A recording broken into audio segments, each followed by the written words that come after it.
வணக்கம். நியூஸ் 18 தமிழ்நாடு செய்திகளுக்காக நான் ஸ்ரீராம். முதலில் இந்த நேரத்திற்கான தலைப்புச் செய்திகளை பார்க்கலாம். சென்னை கீழ்ப்பாக்கம் கல்லறையில் நல்லடக்கம் செய்யப்பட்ட நடிகர் ராஜேஷின் உடல். ஏற்கனவே ராஜேஷ் கட்டி வைத்த கல்லறையில் அவரது உடல் அடக்கம் செய்யப்பட்டது.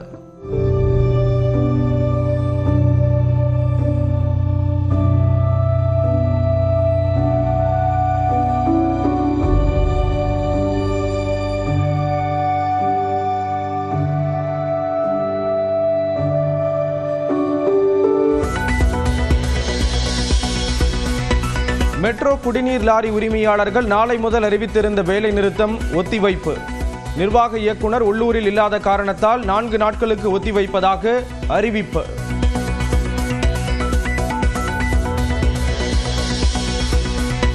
ராமதாஸ் தான் குலசாமி குலதெய்வம் என பாமக நிர்வாகிகள் மத்தியில் அன்புமணி ராமதாஸ் பேச்சு.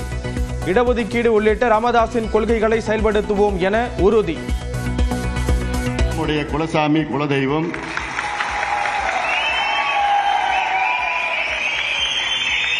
ஐயாவுடைய கொள்கை வழிகாட்டி, அவருடைய கொள்கை தமிழ்நாட்டின் வளர்ச்சி, சமூக நீதி, இடஒதுக்கீடு எல்லாம் நாம் கடைபிடிப்போம். கடைபிடித்து நாம் முன்னேறுவோம், வெற்றி பெறுவோம். தமிழ்நாட்டு மக்களின் உரிமைகளை மீட்பதற்காக நடைபயணத்தை மேற்கொள்ள உள்ளதாக அன்புமணி அறிவிப்பு. உறுப்பினர் சேர்க்கையை 3 வார காலத்தில் முடிக்க நிர்வாகிகளுக்கு அறிவுரை. உறுப்பினர் அட்டை அது புதுப்பித்தல் ரெண்டுமே ஒண்ணுதான். இந்த வேலை அடுத்த ஒரு 3 வாரங்களில் முடிக்கணும். நானும் இதெல்லாம் முடிச்சோன்னு நானும் இந்த பயணம் வரேன்.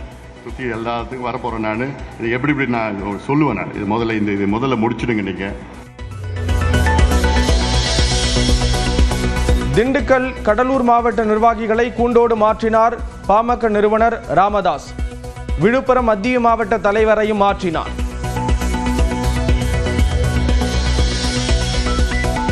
நீக்கப்பட்டால் 10 நிமிடங்களில் மீண்டும் நியமனம் செய்து கடிதம் வரும். ராமதாஸ் உள்ள நிர்வாகிகளை நீக்கி வரும் நிலையில் அன்புமணி பதிலடி. இதுல மாத்துறதோ அப்படி மாத்துறதோ இந்த ராஜி கொடுக்கறதோ அங்கு கொடுக்கறதோ எல்லாம் இல்லை. நான் இருக்கிற அடுத்த 10 நிமிஷத்துல எல்லாமே லெட்டர் வந்துடும். ஏன்னா இது அதாவது நீங்க சிறப்பா செஞ்சிட்டு இருக்கிறீங்க. அன்புமணி விவகாரத்தில் சரி பார்க்கலாம் என்ற இடத்திற்கு ராமதாஸ் இறங்கி வந்துள்ளார்.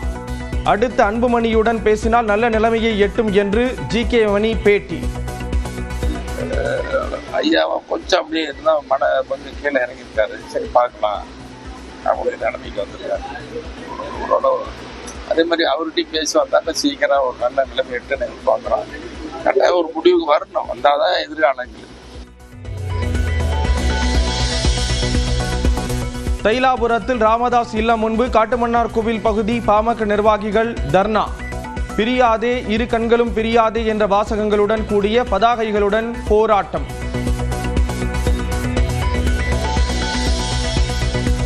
அன்புமணியுடன் மோதல் உள்ள நிலையில் ஆடிட்டர் சுப்ரத்தினத்துடன் ராமதாஸ் சந்திப்பு.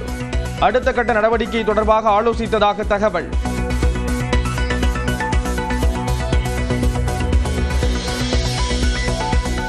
மதுரை சென்றடைந்த முதலமைச்சர் மு.க. ஸ்டாலினுக்கு உற்சாக வரவேற்பு. நாளை பொதுக்குழு கூட்டம் நடக்க உள்ள நிலையில் இன்று மாலை ரோட் ஷோ செல்கிறார்.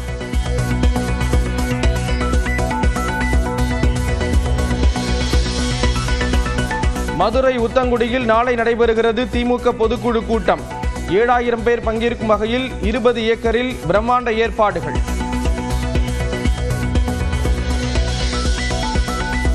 மாநிலங்களவை உறுப்பினர் பதவி தொடர்பாக எடப்பாடி பழனிசாமியுடன் ஆலோசித்த எல்.கே. சுதீஷ்.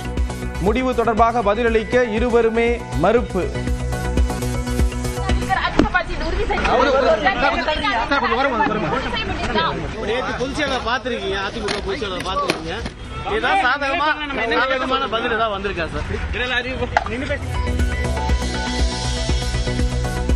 தமிழ்நாட்டில் 27 பேர் உட்பட நாடு முழுவதும் ஒரே நாளில் 571 பேருக்கு கொரோனா பாதிப்பு.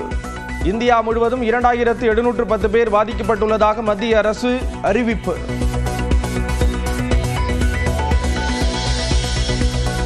வீரியமில்லாத கொரோனா பரவுவதால் அச்சப்பட தேவையில்லை என அமைச்சர் மா சுப்பிரமணியன் பேட்டி. உடல்நல பாதிப்பு உள்ளவர்கள் பொது இடங்களுக்கு செல்லும் போது முகக்கவசம் அணிய அறிவுறுத்தல்.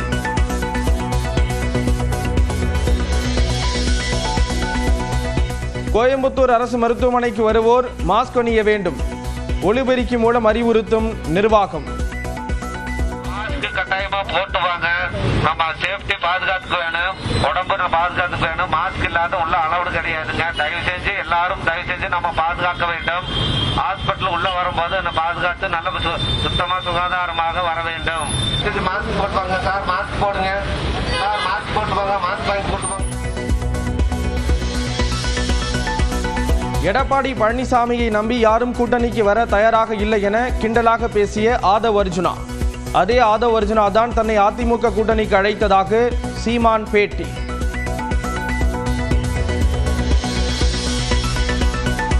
டெல்லியில் இடிக்கப்படும் தமிழர்கள் வசிக்கும் மதராசி முகாம். மாற்று இடம் வழங்கப்படாததால் தவிப்பில் மக்கள்.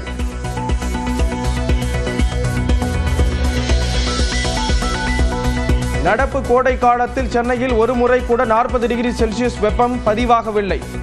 மாநிலத்திலேயே அதிகபட்சமாக வேலூரில் 16 நாட்கள் 40 டிகிரியை தாண்டி வெப்பம் பதிவாகியுள்ளது.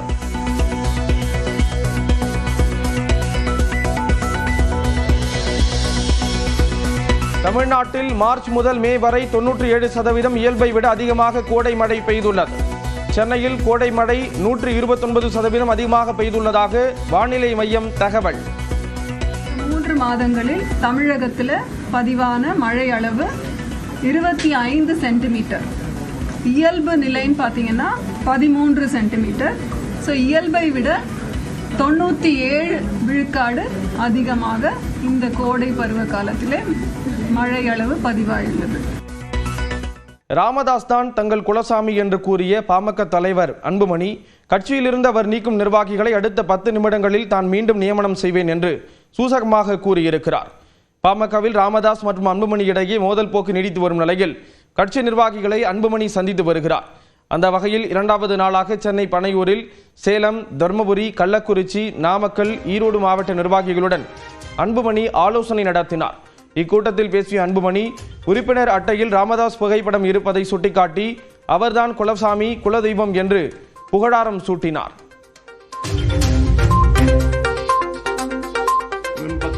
ஐயா படம் இருக்கிற முன்பக்கத்துல தான் லேமினேஷன் தான் முன்பக்கம். இதுல ஐயா நம்முடைய குலசாமி, குலதெய்வம்.